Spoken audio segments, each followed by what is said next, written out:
6 years ago, 3 North Dakotans, Russell and Dwayne Greenfield and Les Harney, built Great Bear Lodge on the Lake Sawmill Bay. They had other sporting camps, each a little further north than the last. And then they made their way to Great Bear, caught 600 pounds of lake trout that came like torpedoes from lures just under the surface, learned that the Northwest Territories was to continue its policy of excluding commercial fisheries from Great Bear, and promptly built their lodge.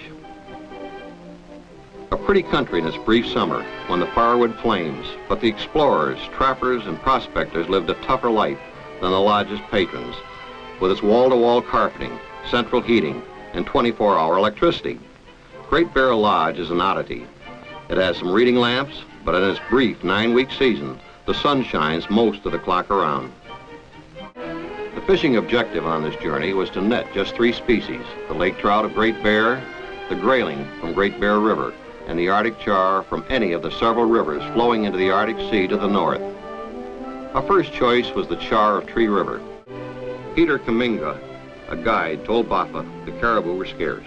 Char, there are in plenty, he said. Not yet too big, only a few, 20 to 25 pounds, very temperamental. The char came. They ran from 6 to 16 pounds, crackling with the energy they brought in from the cold Arctic Sea. But meantime, where was Red Smith? He had left this fisherman at the midway point and climbed with an Eskimo guide to a higher run. He had, he said later, caught a waif on his 3rd cast, fished hard, and then, where there was a boiling run of water outside a willow brush inlet, he had cast to midstream, retrieved at fair speed, and just off the stunted willows, he got a smashing strike. Peeling offline, the fish tore down the rapids. The water was too deep for Red to wade, and the brush on the bank too thick for him to follow the beast down the stream. 3 times he was brought up past the island of willows, leaping and threshing. And indeed, Red swore later, cursing loudly, 3 times the line had snarled in the willows and was worked free. The Arctic char are not quite a brook trout, not quite a salmon, a sort of in-between, and they are considered the gourmet delicacy of the Arctic. From all reports, we were looking forward to a new taste discovery when we arrived back at Great Bear. The younger Grayling are uncritical. They take any tuft of hair cooperatively, fight as hard and long as they can, and once released, sprint back to get in the game again.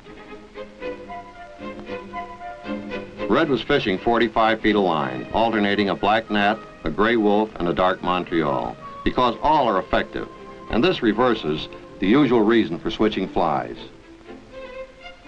Moreover, he was fishing with magnificent aplomb and had chosen to take his stance just 40 feet in front of a clump of dwarf spruce.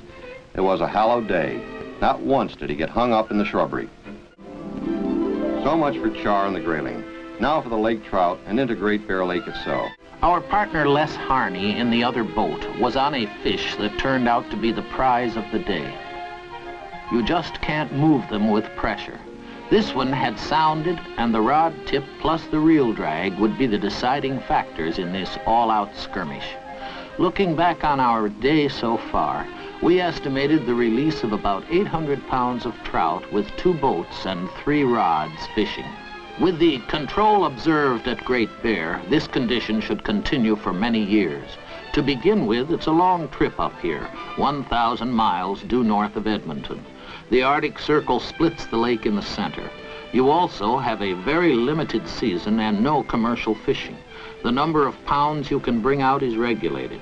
This match turned out to be a decision in favor of the angler. 35 pounds of fighting trout was a good fish, but a mere stripling beside some of the 50 and 60 pounders already on ice back at the lodge.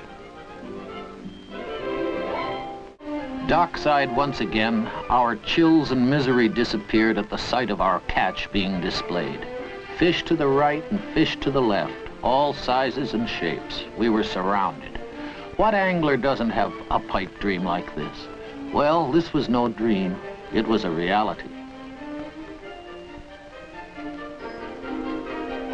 Our takeoff was much smoother than our boat trip had been, and we settled back to reminisce and enjoy the warm comfort of the plane. We relived each day's fishing all over again in the few hours flight time back home.